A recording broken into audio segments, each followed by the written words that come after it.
मुलींपेक्षा तयार व्हायला ह्याला जास्त वेळ लागतो. शी सेड की हे कॅरी करायला गट्स लागतील. आमच्या चौघांमध्ये कॉमन एलिमेंट आत्ता असं आहे की आमचं हास्य हे आमच्याकडे कॉमन आहे. नॉमिनेशन्स आहेत पण परिवार आहे, त्यामुळे असं काही धाकधूक किंवा स्पर्धा असं काही नाही आहे. गाईज, स्टार प्रवाह परिवार सोहळा आहे आज आणि ना खरं तर मला इतकं मोटिवेशन मिळतं स्टायलिंगच्या बाबतीत. जरा पॅन करा कॅमेरा. प्रत्येकजण वेगवेगळं आज स्टायलिंग केलेलं आहे, म्हणजे अनयुज्युअल आहे.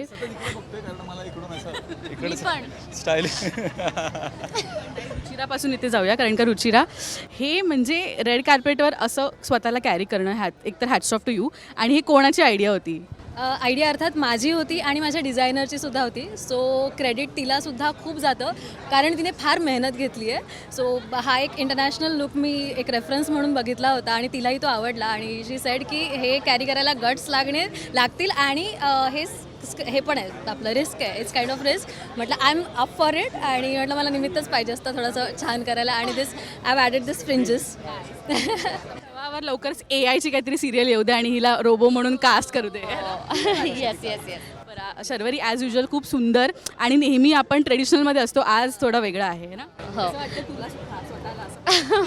हो, मी पहिल्यांदाच असं काहीतरी करते, पण छान वाटतंय. आणि खरं सांगू का, या स्टायलिंग वगैरे करायला बिलकुल वेळ नव्हता, कारण आम्ही खूप भयंकर शूट करतोय, त्यामुळे जे मिळेल ते घातलेलं आहे, असं लिटरली केलेलं आहे. पण ठीक आहे. अर्णव, आज तुझं हे जे झळकतंय वेगळंच काहीतरी त्याला मार्केट अशी इकडे प्रोफाईल मध्ये हे कोणी ॲड केलं?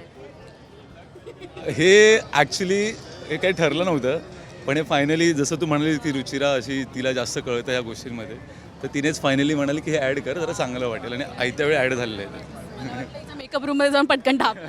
पण मी असं करतो, मी जनरली असं करतो, मी बघत असतो कोणाकडे काय चांगलं असेल, कोणाकडे खरं आहे ना, मुलींपेक्षा तयार व्हायला ह्याला जास्त वेळ लागतो. हे नक्की. आरसा दिसला की हा संपला.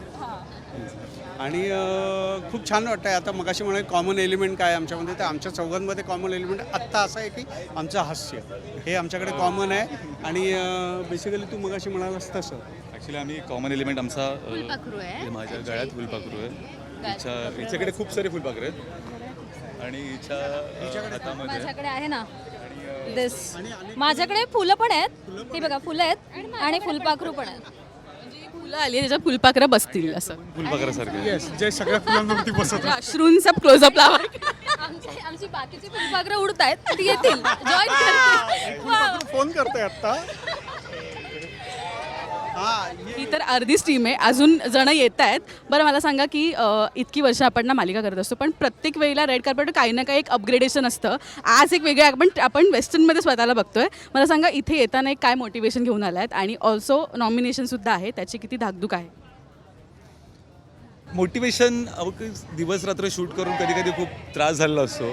त्रास ॲज इन की ते आपलं it's a part of our job. पण हे असं काहीतरी अवॉर्ड्स फंक्शन असलं, कुठे काही धिंगाणं असेल, स्टार प्रवाहच्या याच्यामध्ये नेहमी खूप काहीतरी वेगवेगळे उपक्रम असतात, जसं धिंगाणं असतो, वेगवेगळे शोज पण असतात.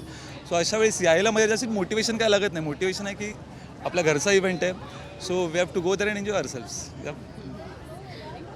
नॉमिनेशन्स आहेत पण परिवार आहे, त्यामुळे असं काही धाकधूक किंवा स्पर्धा असं काही नाही आहे. सगळ्यांसाठी असेल ते असं. मी हे म्हणेन की मराठी शोजमध्ये अशा प्रकारच्या रियालिटी किंवा आपल्या इव्हेंट्समध्ये जर कुठल्याही लुकचं अपग्रेडेशन किंवा असं थोडं क्लासी अटायर प्रेक्षकांना बघण्याची सवय जर कोणी लावली असेल, तर ती स्टार प्रवाह सोहळा पुरस्कारानेच लावलेली आहे. आणि त्यामुळे आम्हाला पण ती एक संधी मिळते की अरे आज मस्त काहीतरी एक वेगळं करूया. आणि यावेळी ग्लॅडली आम्हाला काही कुठले कलर्समध्ये बांधून ठेवलं नव्हतं, वेस्टर्न थीम दिली होती, त्यामुळे फ्री हँड होता आणि त्यामुळे आम्ही एक्सपेरिमेंट करू शकलो.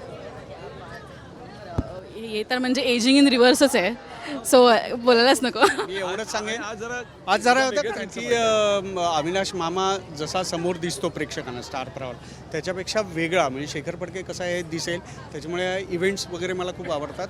आणि मामाला पहिल्यांदाच कोलॅप्स झालं आहे, हे एकदंतनी मला खास करून फोन करून त्यांनी पाठवलं, त्याच्यामुळे मी अजून जास्त आनंदात आहे. इंडो वेस्टो काय म्हणतात ते, काय इंडो वेस्टर्न आहे, सगळं माहिती आहे. मामा आहे ना, तर कॅरेक्टर आलं तर शेवटी. पण आम्हाला खूप छान वाटतं असं अवॉर्ड फंक्शनला. बहुतेक मला पुढच्या वर्षी बालकलाकार म्हणून डेफिनेटली मिळणार आहे. थँक्यू गाईज, आणि एन्जॉय करा, मज्जा करा. थँक्यू.